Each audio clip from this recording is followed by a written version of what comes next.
Before you add that service, ask one question. Can you run it without you? A client asks if you can handle one more thing. A prospect wants a full-service partner. Your pipeline wobbles for a month, and suddenly anything you could sell starts to look smart. So you add the service, and that's often the exact moment an agency owner quietly hires themselves back into a job. Here's the question that actually matters before you sign the deal. Not, can we sell it? It's, can we run it without me? Let me show you the difference and where it hits your numbers. I've been a CPA for more than 23 years, and a lot of that time has been spent inside the books of marketing and advertising agency. When you read enough P&Ls, you stop being surprised by where the money hides. And a lot of it hides in complexity that nobody priced in. But credit where it's due, the decision framework here comes from an agency advisor named Carl Sakis. The model is his, the margin reframe is mine. Carl names two traps, and I watch both of them land in the numbers. The first is revenue desperation. Pipeline dips, a big client pauses, somebody says, we can sell this, it's adjacent, so you sell it. Now you're delivering something with no proven scope, no reliable delivery plan, no clear quality bar, and no confident internal owner. It feels like you've saved the quarter, but what you actually did was trade predictable margin for unpredictable complexity. And that complexity lands on one desk, yours. The second is capability sprawl. And this one's slower. You keep saying yes to adjacent requests until your agency can do anything, which usually means you're known for nothing. And sprawl is a tax because sales get harder because every proposal is custom. Delivery gets harder because every job is an edge case. Hiring gets harder because you're looking for lots of unicorns. It rarely shows up as a crisis. It shows up as friction, thinner margins, and you as the default escalation point. Both traps do the same quiet damage. They make the agency harder to run without you. That's the opposite of what you want if you ever plan to step back, sell, or just take a real vacation without your phone lighting up. So here's the gut check that Carl offers, and I wish more owners ran it before they signed. If you disappeared for 90 days, would this new service keep running? Or would it trigger a cascade of we need you messages the first afternoon? If the honest answer is yes, they need me, you don't have a revenue problem, you have a design problem. And a design problem has design solutions. Don't add it yet, add it differently, or build it to become transferable fast. This isn't about being absent, it's about not being required. And those are two very different things. And the gap between them is where your enterprise value is going to live. A business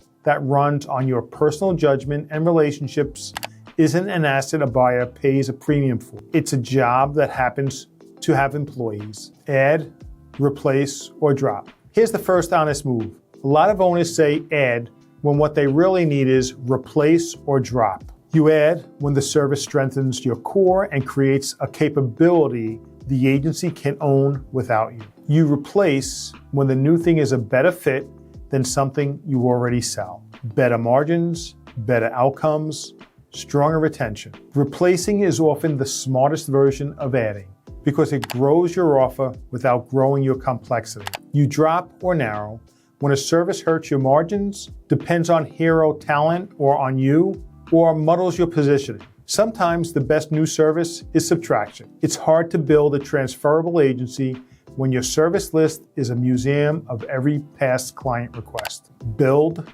borrow, or bundle. Now, if you do move forward, most owners treat it as a yes or no on hiring. And that's the wrong frame. The real question is, how do you deliver? Build it in-house when it's central to your differentiation, demand is steady, and you can name a real internal owner. But just know that building isn't only hiring. It's training, Q&A, tooling, and management. And it temporarily makes you more involved, not less. And that's fine if you plan your way out of it, but it's a trap if you don't.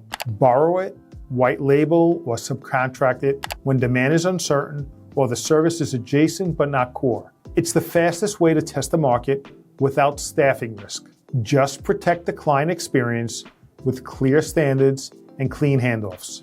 Bundle it with a strategic partner when the work matters to the client, but you don't want to own the capability. You keep the relationship, your partner delivers their piece. Here's the part that most people miss. Borrowing and bundling can make your agency more transferable, not less, because you're designing a delivery system that doesn't run on your personal heroics. So where does it show up? But now here's where the tax guy comes in, because all of this shows up in one place, your numbers. Remember, 55, 25, 20.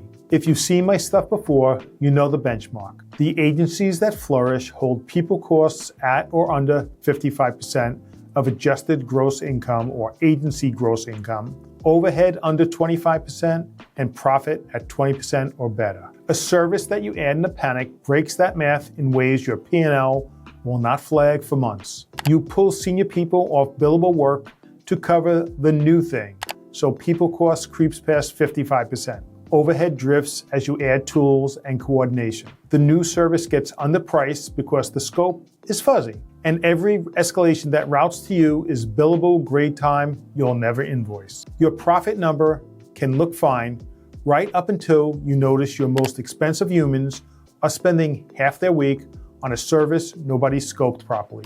This won't show up on a tax return, it shows up in your margin and then in how trapped you feel. That's the connection I want you to hold on to. Founder dependence and margin leakage are the same problem wearing two different outfits. So before you add anything, Carl gives you 4 gates. I tape them to the mirror. 1, transferability. Can someone other than you own this within 90 days? Not help with, but own. 2, definition of done. Can you define success clearly enough that the team delivers without improvising? 3, sales clarity. Can you explain and sell this without handcrafting every proposal? 4, focus. Does this make your positioning clearer or muddier? If you need more words to explain what you do, you've got a focus problem. Fail a gate and don't force it. Default to borrow or bundle, postpone it, or drop something else to make room. Then, once you've run it a handful of times, call 3 to 6 engagements, decide what it becomes. Scale it when it's repeatable, improves margin,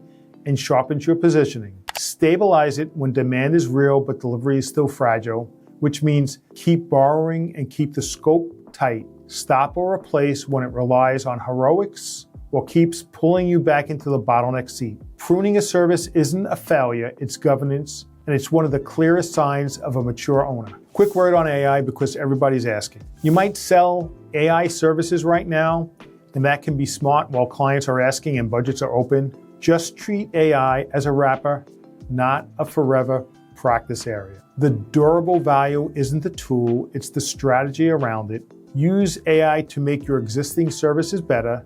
Don't bet your headcount on being the AI agency. And if you want the demand without the staffing risk, this is a textbook case for borrow and bundle. So here's your one question for this week. If you vanished for 90 days, would the services you sell keep running or would they all come back to you? If you're not sure, that's not a weakness. That's just the next thing to build. The fix isn't dramatic. It's a few honest decisions about add, replace, and drop, made with the math in plain view. If you want a clear read on which of your services build enterprise value and which ones just build a tighter cage, that's exactly what we do. All right, before you go, if you're an agency owner and you want to keep more of what you make, I've got 2 things for you. First, grab a copy of my book, The 12 Biggest Tax Mistakes That Cost Agency Owners Thousands.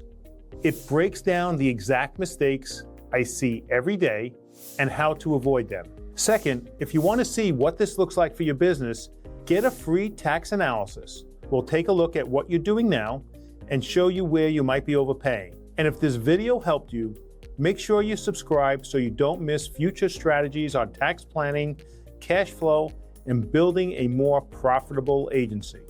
I'll see you in the next video.